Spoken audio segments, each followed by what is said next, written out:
Yo, kamusta kayo dyan? Tara pag-usapan po natin ngayon itong sinasabi po dito sa balita, no? Ilang oras pa lang po nakalipas at ang sabi nga po ay ito pong pangyayari ay pagpapaalis sa monster ship ay muling iginigiit ng Pilipinas sa pulong kasama ang China, na nagsasabi nga po ay ito'y pinagtitibay ng Pilipinas ang kooperasyon nito sa Japan at Amerika nang makausap ni Pangulong Bongbong Marcos ang Foreign Minister ng Japan at si outgoing US Vice President Kamala Harris. Bukas, China naman ang makakapulong ng DFA, Department of Foreign Affairs. Ngayon guys, marami po tayong pag-uusapan dyan kasi nagkakaroon po ngayon ng pagkukumpara sa pamumuno po ng Duterte at pamumuno ng kasalukuyang administrasyon. Ito nga po ay yung kay BBM, which is before, no, marami ang nakikita na si Bongbong ay isang mahinang leader. Actually hanggang ngayon pa rin naman marami siyang bumabati ko sa kanya, mga kritiko na nagsasabi na siya ay mahinang leader kasi isang usapin po yung sa impeachment ni Sara, no, kahit may ginawa sa kanya na bagay na hindi kaya-aya o sinabi sa kanya, pero who knows, diba, kung anong nasa isip po at ano ang pinag-uusapan mo nila, mga plano nila sa administrasyong ito, no. At ngayon nga ay ito yung gagawin, no, igigiit harapan po, no, if I'm not mistaken, harapan pong gagawin yan ni Bongbong or ng gobyerno po natin sa China. At ano po yun? Ayun ay pagpapaalis ng kanilang monster ship sa ating lugar. Pag-usapan po natin yan ngayon sa video po na to. Kung hindi ka pa nakasubscribe, please hit the subscribe button and notification bell para updated ka palagi sa mga videos nating parating. Tara, let's go!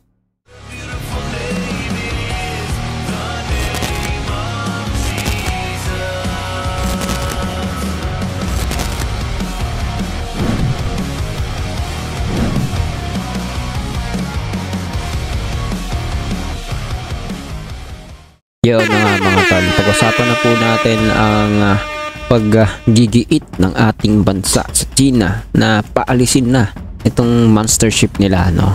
Yan po yung mainit na usapan po dito ngayon, no, which is hindi natin nakita ito sa nakaraang administrasyong Duterte. Ay marami po ang nag-react ng hindi maganda dahil tila sabi nga po nung marami ay ibinenta po tayo sa China. Ang bigat po, no, pero yun yung makikita po natin na usap-usapan sa mga bumabati ko sa mga Duterte. Dahil bukod sa wala silang pagkontra sa China, minsan pa nga pong tinawag po na province of China, no, ang Pilipinas nitong dati po nating Pangulo na si Duterte. Pero ano ba yan? Tayo ba ay magiging anti-Duterte? Hindi naman po, no. Ang mangyayari na gusto po nating maipahatid sa mga tagapanood po natin o mga manonood, viewers po natin na nakapanood ng video na to, ay yung pagkakaroon ng kaisipan na wag tayong maging panatiko ng mga partikular na politiko. Ano bang ibig sabihin ko po dito? Pag sinabi mo kasing panatiko ka, fan ka talaga ng isang politiko, lahat, no, gustong gusto mo sa kanya, halos sambahin mo na, no. Wala ka nang maling makita, wala nang room for improvement. Perfect ba, no? Ganun, no. So hindi dapat magiging ganoon. Dapat tayo sumuporta tayo kung ano yung tama, kung ano yung mali, tutulan po natin. Yan yung aking pong pinaniniwalaan na mas mabuti nating gawin regardless sino man yan. Halimbawa, ikaw, iba yung paniniwala mo, iba yung relihiyon mo. May relihiyon nagsusulong ng isang magandang bagay at wala namang problema, suportahan natin yun. Halimbawa, tinututulan nila yung death penalty. Kahit anong relihiyon pa yan. Kung ikaw ay Katoliko, yung INC nagsusulong na ayaw nila yung death penalty, suportahan mo yung INC.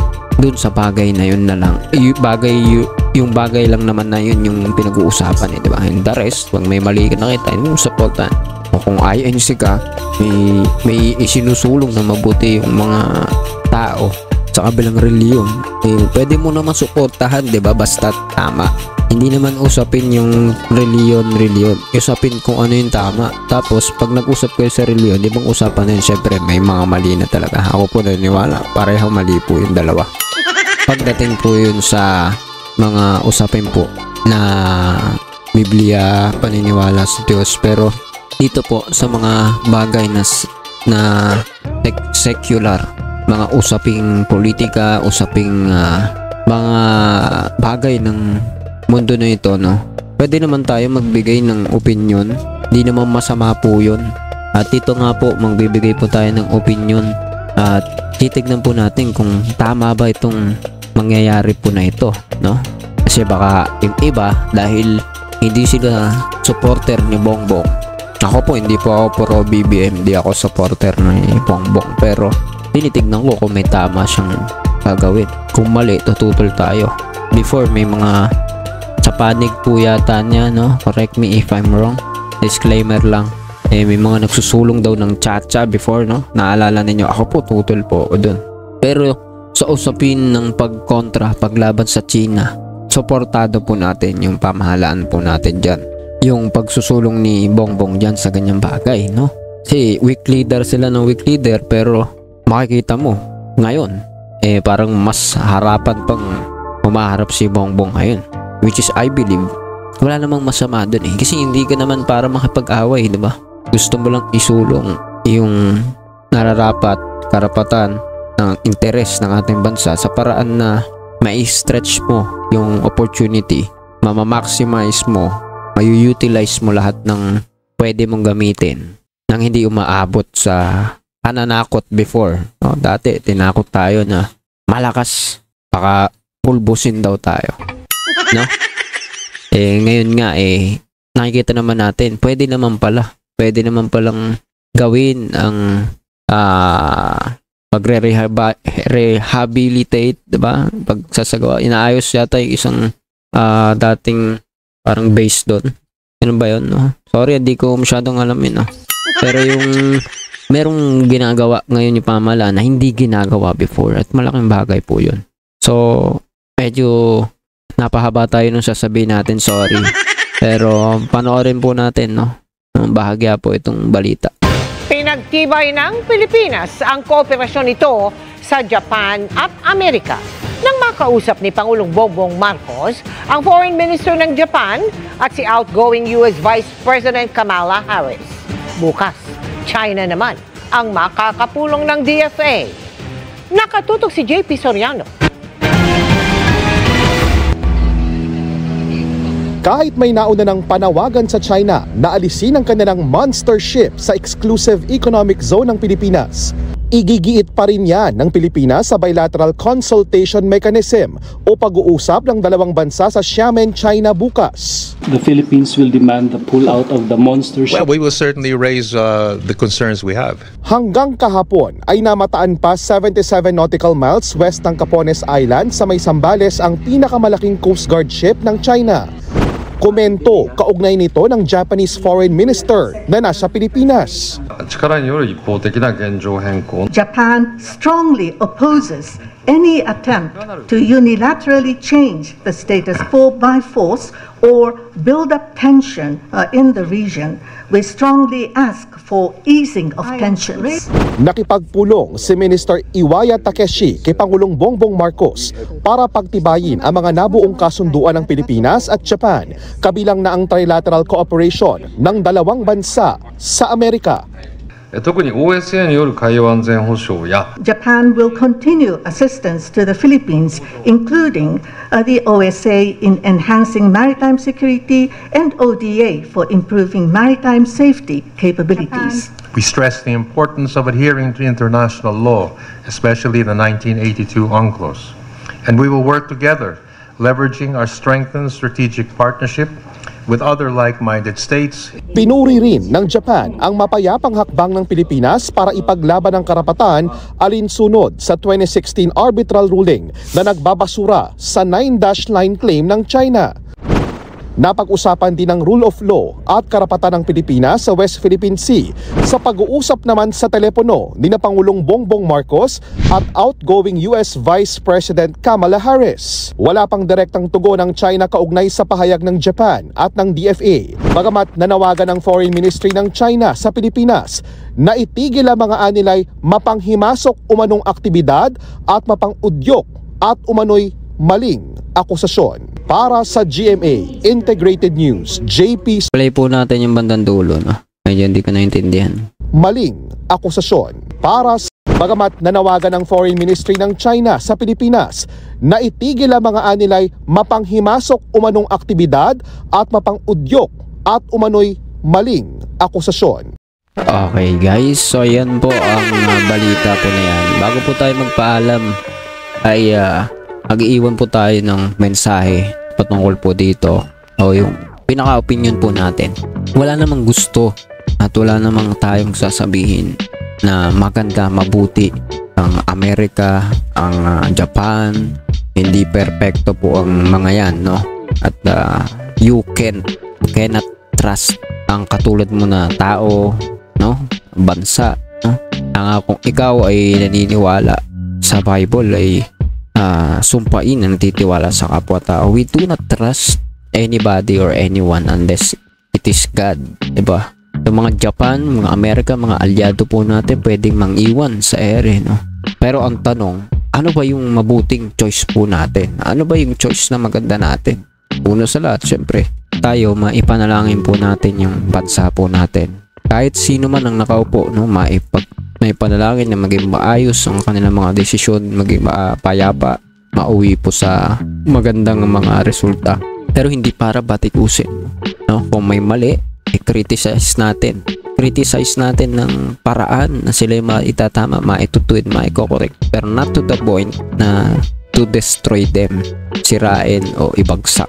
Iba kasi gusto ibagsak, no? Lalo na ang ating kasalukuyang administrasyon.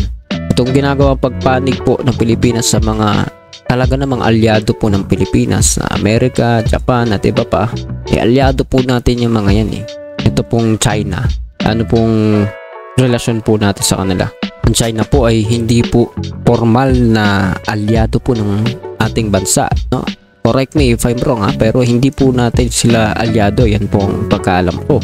Bagamat meron daw ayon, no, sa mga research, pag i-search po natin yan, pag-aaralan, may naging magandang relasyon pong Pilipinas at China, pero not to the point na matatawag silang alyado man lamang, no? And yet nung previous na pamahalaan po, administrasyon po, ganun na lamang po yung pagbibigay po ng lahat ng ating pakikitungo na malalim sa China, especially nito ni Duterte, no, ating former president, na tila ito po yung alyado po natin. Alyado ba natin ng China? Formally hindi, 'di ba? Bakit kailangan po nating humantong sa pagbibigay pabor sa bansa na hindi man lamang nating alyado? Hindi man lamang natin sila alyado. At ano pong epekto nito? Sakupin ang karapatan, 'di ba? Yung 9-line, sinasabi po nila, hindi po yan magiging maganda. Yan yung pananakop sa soberanya ng maraming mga karatig na bansa. Hindi lamang po Pilipinas ang nagkiklaim ng karapatan po diyan, iba-ibang bansa. Pero lahat po yun ay hindi para magdomina sa isa't isa. Dahil meron pong tinatawag na UNCLOS, no? Correct me if I'm wrong, yan po ay itatama po magkakasama. They will, or even our country will exist with other countries na nagkiklaim ng karapatan dyan in harmony. Pero tignan po ninyo kung ano ang galaw ng China. Sila ang magdodomina, sila ang gusto maghari dyan. Yan po yung pinag-iba at yan po ang sinusuportahan po ni Duterte, no? Alam ko marami ibang tao, lalo mga supporter ng mga Duterte, ay hindi yan ang sasabihin. Ay, gigirahin tayo hindi kaya, ikaw na makikipaggera. Ganun po yan. Hindi naman kailangan gera. Hindi nga tayo nakikipag-gera eh. Hanggang ngayon, di ba? Wala namang gerang gaganap. Maayos, formal na ginagawa ang mga bagay-bagay. Pero yung style, yung pamamalakad na gusto ninyong mangyari, unti-unti, parang daig pa natin yung tinalo sa gera. Sakupin nila yung ekonomiya natin, 'di ba? Papasukin sa gobyerno yung mga in-check, paghariin natin sila sa bansa natin sa paraan na sila'y kaibigan daw, pero sila ang nagdodomina. Yan ang komunistang kaisipan, 'di ba? At yan po yung tinututulan natin. Ikaw, anong masasabi mo dito? Comment down below and pag-usapan po natin yan sa comment section. See ya ulit sa susunod na video.